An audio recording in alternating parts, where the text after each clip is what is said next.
Shalom, terpujilah Tuhan kita Yesus Kristus di dalam kasih-Nya. Hari ini kita boleh kembali belajar kebenaran firman Tuhan. Mari kita terlebih dahulu berdoa. Bapa di dalam sorga, puji syukur kepadamu kami boleh naikkan saat ini. Oleh karena semua anugerah kebaikan Kau nyatakan bagi kami. Saat ini kami rindu untuk boleh belajar kebenaran firman. Mari bukalah mata rohani kami, supaya kami sungguh mengerti kebenaran-Mu yang akan dinyatakan oleh hamba-Mu pada saat ini. Terima kasih Bapa, kami serahkan waktu ini ke dalam tangan Tuhan. Dalam Kristus Yesus kami bersyukur dan berdoa kepada-Mu. Amin.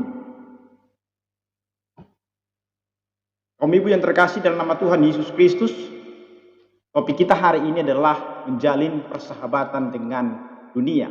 Sebelum kita mendengarkan pemaparan kebenaran firman Tuhan, kita membaca nats firman Tuhan dari Yakobus pasal yang keempat ayat 1 sampai dengan ayatnya yang ke-10. Demikian firman Tuhan bagi kita.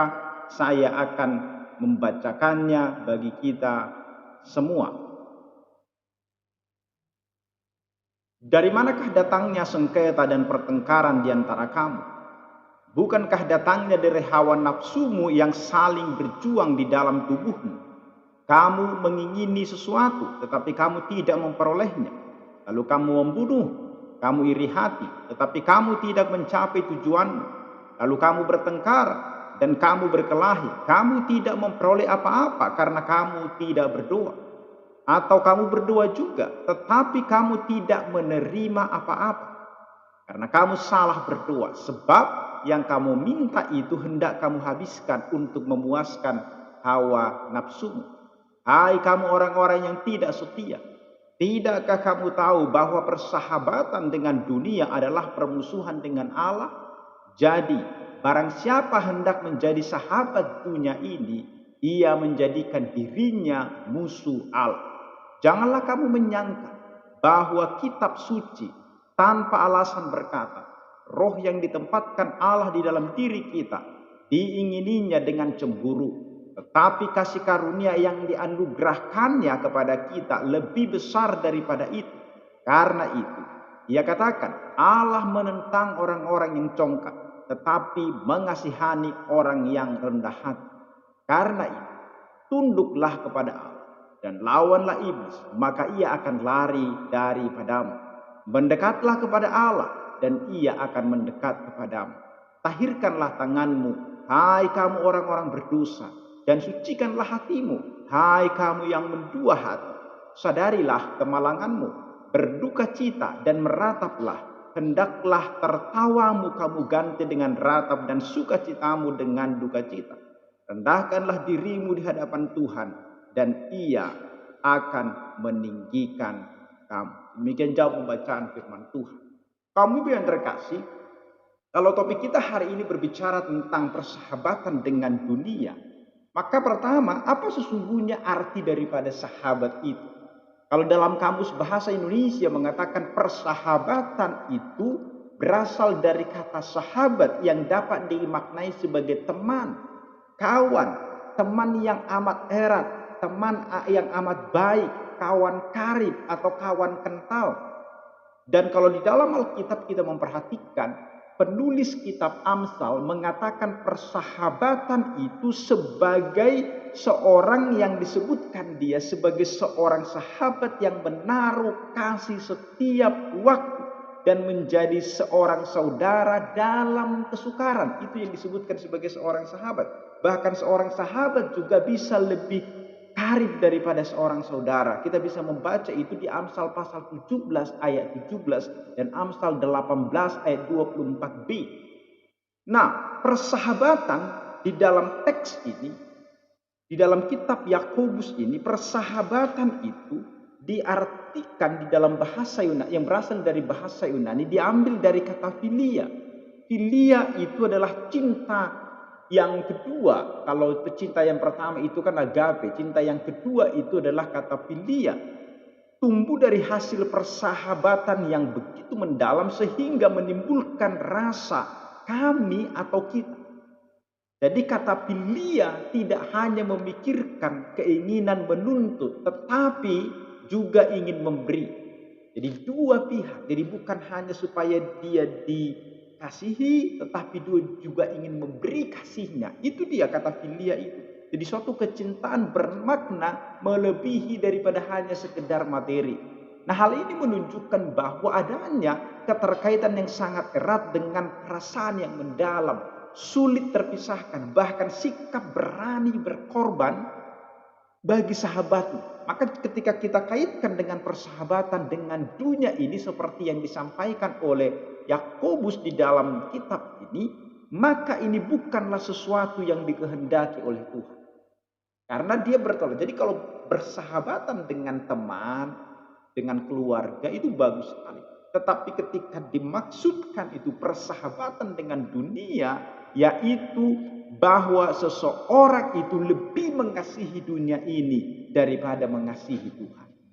Jadi itu sebabnya kalau kita perhatikan bahwa di dalam kitab Yakobus ini menjalin persahabatan dengan dunia langsung dikontraskan di ayat yang keempat itu adalah sebagai musuh daripada Allah. Baik, kaum ibu yang terkasih, hal pertama yang harus kita pahami ketika membaca kitab Yakobus adalah kitab Yakobus itu bukan dituliskan kepada orang non-Kristen, tetapi dituliskan kepada orang-orang Kristen atau orang-orang yang sudah percaya kepada Kristus. Jadi orang-orang yang sudah percaya kepada Yesus. Ini penting untuk kita pahami karena ketika Yakobus menuliskan suratnya ini, kitab ini, bahwa dia ingin memberikan nasihat kepada orang-orang Kristen, orang-orang percaya. Itu sebabnya nanti kalau kita menemukan di dalam kitab Yakobus ada misalnya perkataan bahwa iman tanpa perbuatan adalah mati, itu ditujukan kepada orang-orang Kristen. Bukan keselamatan itu karena perbuatan baik, bukan, tetapi sebagai orang percaya kita harus melakukan perbuatan baik. Nah, karena itu penting untuk kita lihat waktu kita membaca di dalam pasal yang keempat, khususnya kalau kita memperhatikan ayat 1 sampai dengan ayatnya yang keempat, di pasal yang keempat itu kita melihat bahwa ada gambaran daripada gereja, gambaran daripada orang-orang percaya, dan gambaran itu tidak menyenangkan disebutkan oleh Yakobus di sana. Yakobus tidak segan-segan mengatakan bahwa orang-orang Kristen, kita perhatikan, penuh dengan apa? Penuh dengan sengketa, penuh dengan pertengkaran, penuh dengan hawa nafsu, penuh dengan pembunuhan. Ini hal yang sesungguhnya terjadi juga bagi orang-orang Kristen di zaman sekarang ini, bahwa di dalam gereja juga terjadi hal-hal yang tidak jauh berbeda dari masa ketika Yakobus menuliskan surat itu. Kalau kita melihat dan merenungkan, kita perhatikan nanti di pasal 4 dan pasal yang ketiga ada hubungannya. Jadi di dalam awal pasal yang keempat dikatakan bahwa gereja atau orang-orang Kristen itu memiliki yang namanya iri hati, peperangan dan pertengkaran, dan terdapat persaingan yang disebabkan oleh apa? Disebabkan oleh iri hati di antara saudara seiman. Nah, apa sebenarnya yang sedang diperjuangkan oleh mereka? Jadi kalau kita perhatikan sebenarnya, kalau kita lihat masalah yang disinggung di pasal 3 ayat 1, yaitu adalah keinginan daripada orang-orang di sana untuk menjadi guru. Makanya Yakobus berbicara mengenai masalah iri hati dan pertengkaran di Yakobus 3 ayat yang ke-14 dan ayatnya yang ke-16 itu. Iri hati dan pertengkaran ini tentunya ada hubungannya dengan pertengkaran di antara mereka. Sesama mereka dalam hal ini adalah keinginan mereka untuk menjadi guru. Mengapa mereka saling bertengkar untuk hal ini? Maka kalau kita sebenarnya melihat, kalau hati dan pikiran kita sebagai orang percaya, orang Kristen, belum ditransformasi, maka kita akan melihat status seorang guru dari perspektif dunia. Karena pada masa itu seorang guru sangat-sangat terpandang. Banyak orang-orang yang mau menjadi pengajar atau menjadi guru rohani sebagai cara untuk menaikkan status mereka di dalam gereja. Ini yang terjadi sesungguhnya. Bahkan 12 murid Yesus juga sesungguhnya memiliki persoalan yang sama sebelumnya. Kalau kita membaca itu nanti di Lukas 22 ayatnya yang ke-24 sampai dengan 27, kita melihat bahwa bagaimana ke-12 murid daripada Yesus itu bertengkar mengenai siapakah yang paling besar di antara mereka. Yesus harus berulang kali mengingatkan mereka bahwa prinsip kerajaan Allah itu bertentangan atau berlawanan dengan prinsip daripada dunia ini. Maka di dalam hal dengan cara yang sama, ada banyak orang Kristen sekarang ini ingin menjadi guru karena kesombongan dan ego mereka. Itu sebabnya Yakobus mengingatkan mereka di ayat yang ke-6, Allah menentang orang-orang yang congkak. Jika masalah seperti ini muncul pada gereja, mula-mula di mana para pemimpin mereka masih para rasul-rasul, apalagi kita di zaman sekarang ini. Oleh sebab itu, janganlah kita terlalu merendahkan orang-orang yang saat ini sedang dituliskan oleh kitab Yakobus ini. Padahal sebenarnya kita pun di zaman ini pun tidak jauh berbeda dengan mereka. Kita lihat bagaimana perpecahan di dalam gereja itu, orang-orang percaya yang bersaing untuk menjadi yang tertinggi, yang terbesar di tengah-tengah gereja. Dan itu diperebutkan. Bahkan kalau kita lihat di dalam pemimpin-pemimpin, mencari pemimpin di dalam gereja itu sampai tidak ada bedanya dengan orang dunia ini yang melakukan kampanye untuk mendapatkan posisi itu. Nah, di dalam bagian inilah disoroti oleh seorang Yakobus. Bagaimana sesungguhnya kehidupan daripada orang-orang yang kemudian di ayat yang keempat itu dikatakannya menjadi sahabat daripada dunia ini. Menjalin persahabatan dengan dunia ini. Yakobus pasal 4 ayat 1 memberitahukan kita bahwa pertengkaran adalah manifestasi dari keinginan egois dan ketamakan. Jika kita sudah lama di gereja, maka kita akan tahu bahwa yang digambarkan oleh Yakobus ini adalah sesuatu yang sungguh-sungguh nyata.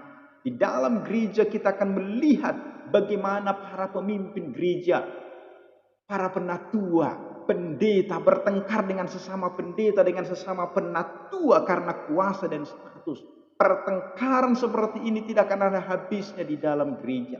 Kaum ibu yang terkasih, kadang-kadang mereka mau menyerang dan menfitnah satu sama lain di depan umum, di hadapan orang-orang yang belum percaya. Tentu saja kita punya banyak alasan yang baik untuk mendukung sikap kita. Kita bisa berkata bahwa kita sedang mempertahankan kebenaran Kristus. Dan kita bisa berkata bahwa kita memperjuangkan apa yang baik bagi gereja. Itu juga menjadi alasan mengapa banyak gereja mulai terpecah walaupun sudah cukup lama bersama. Pemimpin mereka sedang mengincar status, kuasa, dan bahkan kekayaan di dalam gereja. Bahkan sering sekali kita melihat jemaat akan terbawa dalam perebutan tersebut demi mendukung pendeta tertentu sehingga terpecah gereja menjadi dua bagian. Dan hasilnya seluruh jemaat akhirnya menjadi apa? Menjadi medan pertempuran seperti apa yang dideskripsikan oleh Yakobus di pasal yang ketiga ayat 1 sampai dengan ayat yang ketiga itu. Maka kalau kita perhatikan apa yang menjadi poin khusus di ayat 1 sampai dengan ayat yang keempat di dalam kitab Yakobus itu, yang pertama kita melihat Yakobus mengingatkan kita di ayat yang kedua bahwa apa saja yang dilakukan dengan semangat atau motivasi dari keinginan yang egois, itu adalah sesuatu hal yang salah. Itu adalah persahabatan dengan dunia ini. Sekalipun pada permukaannya kelihatan sebagai sesuatu yang efektif, namun hasilnya tidak akan bertahan. Kenapa? Karena hal itu bukanlah pekerjaan Allah, tetapi dari keinginan egois kita. Sebab itu kita harus berhati-hati dengan semangat kita, karena tidak semua semangat yang kita lakukan di tengah-tengah gereja itu adalah semangat dari Allah. Kadang-kala itu adalah keinginan kita sendiri, keegoan kita sendiri. Bahkan itu akhirnya membuat kita bersahabat dengan dunia ini, melakukan segala macam cara demi untuk mencapai keinginan kita, kerinduan kita. Tetapi itu bukanlah kerinduan Tuhan, sekedar hanya keegoisan kita. Yang kedua kita perhatikan di dalam kitab Yakobus ini ayat 1 sampai dengan ayat yang keempat itu, di ayat yang kedua kita perhatikan bahwa Yakobus menggunakan kata yang sangat mengagetkan, yaitu pembunuh. Pembunuh berarti membunuh seseorang. Mengapa ia menggunakan kata yang sedemikian keras? Gereja tidak dapat mengelak dari pertengkaran dan iri hati, tetapi setidaknya tidak sampai menghilangkan nyawa seseorang. Memang kalau kita perhatikan Akibat iri hati dan pertengkaran tidak sampai melakukan pembunuhan. Saya belum pernah melihat ada pembunuhan di tengah-tengah gereja. Memang di dalam kasus beberapa eh, berapa ya, mungkin tahun 92 ketika ada salah satu gereja besar di Sumatera Utara itu, di Indonesia itu mengalami perpecahan. Memang ada yang sampai melakukan hal-hal yang tidak benar, tidak baik, tetapi saya tidak tahu apakah ada pembunuhan pada saat itu. Tetapi kata pembunuhan ini di dalam bagian ini maknanya adalah secara literal disebutkan oleh Yakobus. Bagaimanapun kita harus mengerti bahwa kata membunuh yang ada di dalam Alkitab tidak selalu memang membunuh orang di dalam arti menghilangkan nyawanya, membunuh, mencurahkan darahnya atau meracun dia. Mari kita perhatikan misalnya di Roma 3 ayat 13 sampai dengan ayat yang ke-17. Perhatikan beberapa kata khusus di sana dikatakan seperti tenggorokan, lidah, bibir, mulut, dan beberapa kata lain yang digunakan untuk menggambarkan pembunuhan. Seperti kuburan, seperti gas beracun, pertumpahan darah, mutilasi, dan sebagainya. Paulus sedang memberitahukan pada kita bahwa ketika seseorang tidak memiliki rasa takut akan Tuhan, ia pada akhirnya akan menjadi seorang pembunuh. Dan senjata yang ia gunakan bukanlah pisau, bukan pistol, bukanlah senjata tajam lainnya.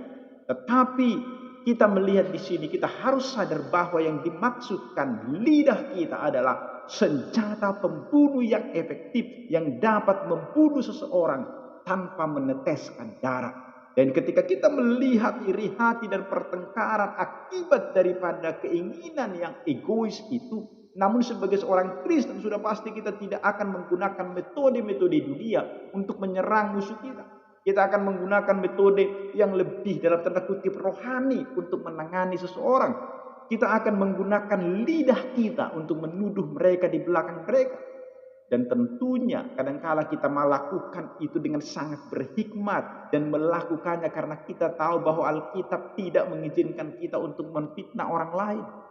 Bahkan kita mempoles itu sedemikian rupa ketika kita menyerang orang lain dengan lidah kita, kita juga tahu bagaimana mendukung kata-kata kita dengan ayat-ayat Alkitab supaya kelihatan begitu rohani, seolah-olah kita sedang berjuang demi kebenaran, menegakkan kebenaran Alkitab. Setelah membaca pasal 4 dari kitab Yakobus ini, kita sesungguhnya harus berpikir, jika hati dan pikiran kita tidak ditransformasikan, tidak diubah oleh Allah, maka tingkah laku kita akan sering sekali menjadi lebih jahat dari orang-orang yang belum percaya. Itu sebabnya Alkitab menggambarkan mereka yang kelihatan beragama tetapi tidak ada kesalehan dalam hati mereka seperti ular berbisa disebut. Dan ketika orang-orang yang bukan Kristen bertengkar, mereka menggunakan pisau, mereka menggunakan senjata, bertarung secara terbuka di antara sesama mereka di hadapan semua orang. Untuk kita sebagai orang Kristen sering sekali kita menggunakan jalan yang jauh lebih jahat, yaitu apa? Memfitnah mereka. Dari mana? Dari belakang.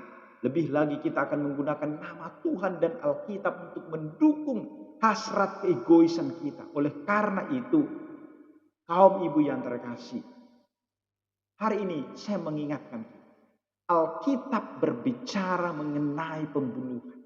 Ia bukan sedang menunjuk kepada pembunuhan secara fisik manusia itu. Tetapi yang dibicarakan adalah tentang memfitnah, menyerang dengan lidah kita. Tingkah laku seperti itu dipandang sebagai pembunuhan di mata Allah. Dosa seperti ini lebih serius daripada membunuh seseorang. Dan itulah yang terjadi. Sesungguhnya itulah persahabatan dengan dunia ini membuat kita menjadi musuh Allah. Dan kalau kita perhatikan di ayatnya yang keempat itu, ayat 4 berkata, persahabatan dengan dunia itu menjadi musuh Allah. Yakobus mengulangi frasa itu sebanyak 2 kali.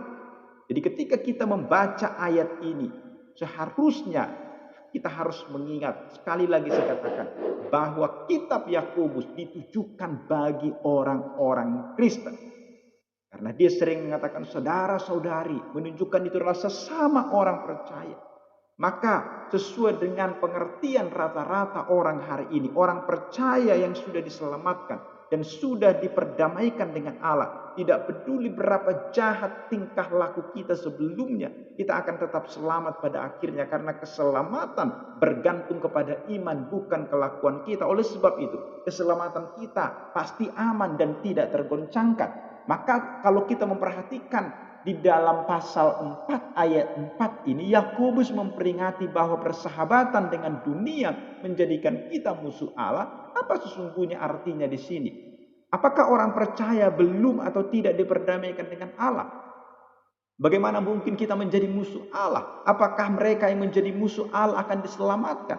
Saya kira kebanyakan orang Kristen berkata bahwa sejauh kita percaya kepada Yesus, kita akan tetap selamat pada akhirnya. Sekalipun tingkah laku kita membuat kita menjadi musuh Allah, kita dapat bersikeras tentang apa yang mau kita percaya. Tetapi pertanyaan yang terpenting ialah, apa yang dikatakan oleh Alkitab pada kita hari ini?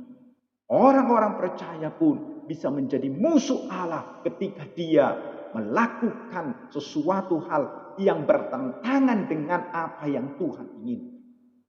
Maka itu sebabnya Yakobus dengan mengkontraskan itu, barang siapa menjadi sahabat daripada dunia ini, maka dia akan menjadi musuh Allah. Sekali lagi, ini dikatakannya bagi orang-orang percaya.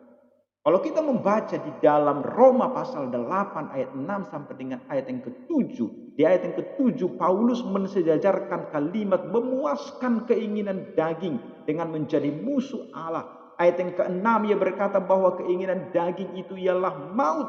Apakah kita mengerti kepentingan daripada pesan daripada Paulus ini? Pesan Paulus sebenarnya memberitahukan kita bahwa konsekuensi dari musuh Allah adalah maut. Jangan pernah berpikir bahwa kita dapat melakukan apa saja setelah menjadi orang Kristen. Kita harus ingat darah Kristus yang berharga dicurahkan agar kita diperdamaikan dengan Allah. Dan perdamaian dengan Allah ialah jaminan untuk hidup kekal. Namun akhir daripada menjadi musuh Allah ialah maut. Ini sesuatu hal yang mungkin agak berbeda dari apa yang selama ini kita boleh pahami. Tapi saya mau katakan adalah, kalau Anda adalah orang yang sudah percaya kepada Kristus, kalau Anda sudah sungguh-sungguh hidup di dalam Kristus, maka hiduplah sebagai anak-anak Tuhan. Jangan menfitnah, jangan iri hati. Kenapa? Karena kalau kita masih melakukan itu, kita sedang bersahabat dengan dunia ini dan menjadi musuhnya Tuhan. Mari kita memperhatikan lagi lebih teliti lagi ayat yang keempat. Kita perlu memberikan perhatian supaya kita sungguh-sungguh memikirkan apa sebenarnya yang dimaksudkan oleh Yakobus di sini. Jangan berpikir bahwa Yakobus sedang berkata bahwa kita menjadi musuh Allah hanya saat kita menjadi sahabat dunia ini. Itu bukanlah yang sedang dikatakan oleh Yakobus. Di ayat yang keempat itu berkata, barang siapa hendak menjadi sahabat dunia di dalam hati, maka mereka adalah musuh-musuh Allah. Mungkin kita berkata bahwa kita bukanlah sahabat daripada dunia ini. Saya sudah melakukan banyak kebenaran, melakukan pelayanan. Setidaknya di dalam tindakan kita tidak mengikuti tren atau dari gaya daripada dunia ini. Bagaimanapun, apakah kita berani berkata bahwa kita tidak memiliki keinginan untuk dunia dalam hati dan pikiran kita? Kita tidak memiliki keinginan untuk dunia dalam hati dan pikiran kita. Apakah seperti itu? Apakah kita tidak menginginkan sesuatu hal di dalam dunia ini, di dalam hati dan pikiran kita? Yakobus berkata bahwa semua yang ingin menjadi sahabat dunia, yang ingin memikirkan sesuatu hal, menjadi sahabat daripada dunia ini, ia adalah musuh Allah. Masih di dalam pemikiran. Jadi kalau kita lihat dengan lebih jelas lagi Yakobus pasal 4 ayat 4 itu, saya mau agar kita semua mencatat bahwa Yakobus berkata bahwa hanya sewaktu kita menjadi sahabat dunia maka kita akan menjadi musuh Allah. Ia tidak bermaksud seperti itu, tapi ia berkata bahwa jika hati kita memiliki keinginan untuk menjadi sahabat dunia, kita sudah menjadi musuh Allah. Bagaimana kita dianggap sebagai sahabat dunia? Yakobus sangat prihatin mengenai sikap dan keinginan untuk menjadi sahabat daripada dunia ini. Ia menggunakan kata yang sangat keras untuk menggambarkan ini. Orang-orang yang memiliki sikap seperti ini disebut dia sebagai seorang pezina. Perhatikan, setiap kali Alkitab berbicara mengenai seorang yang berzina atau pezina, hal itu tidak ditujukan kepada orang non-Kristen. Bukan. Tetapi ditujukan kepada orang-orang Kristen. Pezina itu merujuk kepada seorang istri atau seorang suami yang tidak setia kepada pasangannya. Alkitab selalu menggunakan hubungan antara suami istri itu untuk menggambarkan hubungan antara Allah dengan gereja. Oleh sebab itu perzinahan berarti ketidaksetiaan atau pemberontakan. Lebih serius lagi dapat dikatakan bahwa orang ini telah murtad. Orang ini telah mendua hati, di mana berarti semua yang telah ia lakukan melawan apa yang ia percayai sebelum, sekalipun ia telah membuat janji kepada Allah, hatinya tidak menyimpan janjinya dan ia telah memberontak melawan Allah. Yakobus memberitahukan kita bahwa perzinahan seperti itu dimulai dari mana? Dimulai dari hati. Pikiran mengasihi dunia merupakan awal dari perzinahan itu. Apa yang Yakobus katakan mengenai kebenaran daripada hal ini? Sama seperti yang dikatakan oleh Yesus di dalam Matius pasal 5 ayat 27 sampai 28. Jangan berbuat zina. Yesus katakan bahwa setiap orang yang memandang perempuan serta menginginkannya sudah berzina dengannya. Mungkin kita akan temukan bahwa Yesus terlalu membesar-besarkan sesuatu. Tetapi kalau kita pikir, jika suami daripada ibu memikirkan perempuan lain setiap hari, sekalipun ia tidak melakukan perzinahan, pertemuan secara fisik dengan perempuan itu, apakah kaum ibu akan berkata bahwa ia masih setia kepada Anda? Sudah pasti ia tidak dapat dikatakan suami yang setia karena hatinya sudah tidak setia lagi kepada ibu. Dan hal itulah yang digambarkan kepada Allah. Hatinya sudah berzina dengan wanita lain. Dan ini bukanlah hal yang sepele. Oleh sebab itu, Alkitab berkata, ketika orang Kristen ingin menjadi sahabat daripada dunia ini, mereka telah melakukan perzinahan. Mereka telah berbuat zina. Kita tidak harus berpikir bahwa mereka telah meninggalkan gereja dan di depan umum telah menyangkal imannya. Alkitab tidak bermaksud demikian. Ia merujuk kepada bagaimana hatinya telah murtad. Kelakuan dan imannya berada pada arah yang berlawanan. Bahkan kalau kita perhatikan sangat jarang, sangat sedikit sekali orang-orang Kristen yang murtad secara terang-terangan di depan umum dan kembali menyembah berhala. Contoh seperti ini sangat jarang kita lihat. Hal yang paling menakutkan ialah hati kita mendambakan berhala-berhala, tetapi orang tersebut berada di dalam gereja dan terus memuji Allah. Dan itu adalah penipuan yang begitu besar. Jadi mari kita baca di dalam Yakobus 4 ayat 2 sampai dengan 3 yang sudah kita baca itu tadi juga. Yakobus berkata ayat 2 bahwa kita tidak menerima karena kita tidak meminta. Di ayat yang ketiga ia berkata walaupun kita sudah meminta, kita tidak menerima apapun. Kenapa? Karena kita memintanya hanya untuk memuaskan hawa nafsu kita. Apa artinya? Yakobus sedang berkata bahwa mereka yang hanya tahu untuk mencari kepuasan untuk diri sendiri tidak akan pernah menerima apa-apa dari Tuhan. Dan sering sekali kita melihat banyak orang-orang di dalam gereja yang mempunyai karunia rohani. Bahkan kita pun mungkin meminta karunia-karunia itu dari Tuhan. Supaya semakin banyak orang yang bisa bermain musik. Banyak orang yang punya karunia berkhotbah. Kuasa mengusir setan. Kuasa untuk menyembuhkan. Semua permintaan akan karunia itu baik. Tetapi kita harus bertanya kepada diri kita. Apa motivasi kita meminta itu semua? Apakah semuanya itu untuk kepentingan melayani Allah dan untuk melayani sesama? Apakah semuanya itu untuk meninggikan diri? Apakah perhatian kita setiap hari adalah mengenai bagaimana memuaskan keinginan hawa nafsu kita? Pernahkah kita memikirkan kehendak Allah dan apa yang menjadi kebutuhan daripada sesama? Ciri daripada sahabat dunia ialah pemusatan pada diri yang dimotivasi oleh mencari keuntungan untuk memuaskan hawa nafsu kita pribadi. Itulah ciri utama daripada sahabat dunia ini. Semua yang dilakukan oleh orang seperti ini membuatnya akhirnya bertentangan dengan Allah. Oleh sebab itu Yakobus berkata kepada kita di ayat yang keempat itu, bahwa kita bukan hanya gagal menerima apa saja dari Allah, tetapi kita juga akan menjadi musuh Allah. Kaum ibu yang terkasih, mari kita merenungkan dari sisi yang lain. Mengapa Yakobus ingin menekankan bahwa menjadi sahabat dunia ini ialah musuh dari Allah? Pernahkah kita berpikir bahwa Allah sedang memberitahukan kepada kita melalui kata-kata Yakobus bahwa ia sangat rindu agar kita menjadi sahabat karibnya? Apa kondisi dasar daripada sahabat karib? Persyaratan dasarnya adalah harus ada komitmen di situ. Harus ada komitmen satu dengan yang lain. Harus ada kesetiaan kepada satu dengan yang lain. Allah telah mengeluarkan semua kekuatannya untuk menunjukkan kebulatan hatinya, membangun persahabatan itu dengan kita.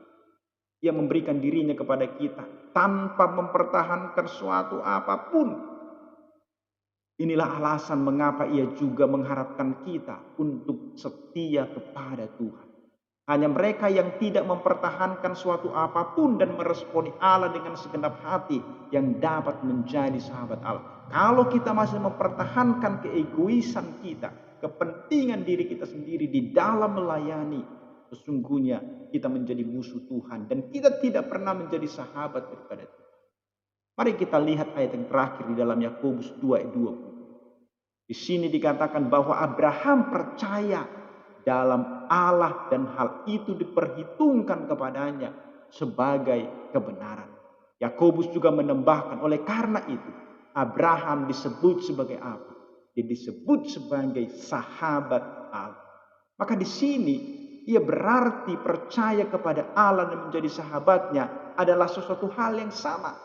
Iman yang besar ialah yang mengkomitmenkan diri kita secara total kepada Allah. Sama seperti bagaimana Tuhan Yesus mengorbankan dirinya untuk kita secara total. Makanya definisi Alkitab mengenai iman adalah kesetiaan. Kita percaya bahwa Allah dan itu juga berarti kita percaya kepada Allah dan itu juga berarti kita setia kepadanya sampai mati. Seperti ia memberikan dirinya untuk kita tanpa ada keberatan di dalamnya. Kaum ibu yang terkasih, apa artinya menjadi sahabat dunia ini? Dan kapan kita dianggap sebagai sahabat daripada dunia ini? Pertanyaannya, apa akibatnya jika kita memilih bersahabat dengan dunia ini, menjalin persahabatan dengan dunia ini? Maka hawa nafsu kita tidak akan terkendali. Kita hanya memuaskan keinginan diri kita sendiri. Relasi, hubungan kita dengan Tuhan akan menjadi renggang. Bahkan mungkin kita akan menjauhi Tuhan. Dan kita tidak akan lagi setia kepada Tuhan. Ingat, kata tidak setia itu di dalam bahasa aslinya, dalam bahasa Yunani itu artinya adalah berjinah, menyeleweng, mendua hati. Oleh karena itu, kaum ibu yang terkasih dalam nama Tuhan Yesus Kristus, bagaimana agar kita tidak menjadi sahabat daripada dunia ini? Yakobus mengatakan, karena itu tunduklah dan mendekatlah kepada Allah. Tinggalkanlah segala sesuatu yang tidak berkenan bagi Tuhan dan rendahkanlah diri kita di hadapan Tuhan. Dan saya tahu ini bukan perkara yang gampang jika kita memutuskan menjadi musuh bagi dunia ini. Akan banyak hal yang dipertaruhkan, tetapi hasil akhirnya akan mendatangkan kebaikan. Kaum ibu yang terkasih, dapatkah kita melihat berkat yang Allah berikan untuk kita? Menjadi sahabat Allah atau menjadi sahabat dunia, mana yang lebih berharga? Jelas ialah menjadi sahabat daripada Allah. Adalah berkat terbesar kita, berkat yang kekal yang selama-lamanya. Menjadi sahabat dunia tidak kekal dan hanya bersifat sementara. Itu bisa memuaskan kita, tetapi itu hanya sementara saja. Karena dunia akan lenyap seperti kedipan mati. Maka sekarang, apa yang menjadi pilihan kita? Sahabat Allah atau menjadi musuh Allah? Sahabat dunia ini atau kita menjadi sahabat? Pilihan itu ada pada kita sekarang. Karena kita adalah orang-orang yang percaya kepada Kristus. Kita tahu kebenaran itu. Alkitab mengatakan, jangan bersahabat dengan dunia ini, tapi jadilah sahabat. Jangan kita meninggalkan Yesus hanya untuk mendapatkan sesuatu yang hanya memuaskan kita sesaat, tetapi tinggalkanlah segala sesuatu supaya kita bisa mengikut Yesus. Biarlah firman Tuhan ini sungguh-sungguh akan memberikan kekuatan bagi kita. Dimuliakanlah Dia di dalam seluruh kehidupan kita, dan biarlah Kristus memberikan kekuatan bagi kita di dalam menjalani kehidupan sehari-hari. Biarlah Roh Kudus itu menenangkan hati dan pikiran kita, tidak membuat kita menjadi orang-orang yang egois. Jika hal-hal seperti itu muncul, datang dan mendekatlah kepada Tuhan, supaya hati kita, pikiran kita ditundukkan untuk boleh mengikut Dia selama-lamanya di dalam kehidupan. Amin. Mari kita berdoa. Bapa, kami bersyukur untuk firman-Mu yang sudah boleh kami dengar. Kami bersyukur buat segala sesuatu yang sudah boleh Tuhan nyatakan bagi kami lewat firman. Tuhan, terima kasih karena Engkau Bapa yang sungguh-sungguh baik bagi kami.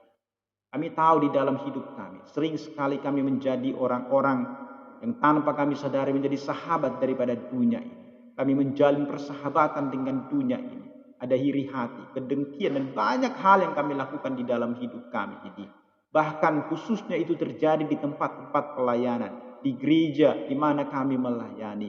Sering sekali kami ingin menjadi nomor satu, sehingga hal itu tanpa kami sadari sesungguhnya kami menjadi sahabat dunia ini, dan kami sesungguhnya menjadi musuh daripada Allah.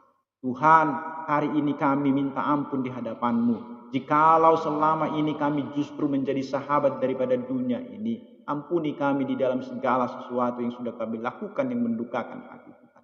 Jikalau kami saat ini sudah setia kepada Tuhan, biarlah Roh Kudus akan terus boleh meneguhkan, menguatkan kami, supaya pikiran hati kami terus akan tertuju kepada Tuhan, bukan tertuju kepada dunia ini, bukan tertuju untuk memuaskan keinginan-keinginan kami semata, tapi tertuju untuk memuaskan hati Tuhan. Terima kasih untuk pertolongan-Mu bagi kami. Berkatilah setiap ibu yang hari ini boleh mengikuti ibadah ya Tuhan, mendengarkan firman Tuhan. Berkatilah setiap kami, supaya kami hidup di dalam kasih-Mu, kami hidup di dalam kebenaran-Mu, kami sungguh-sungguh tetap setia mengikut Engkau selama hidup kami.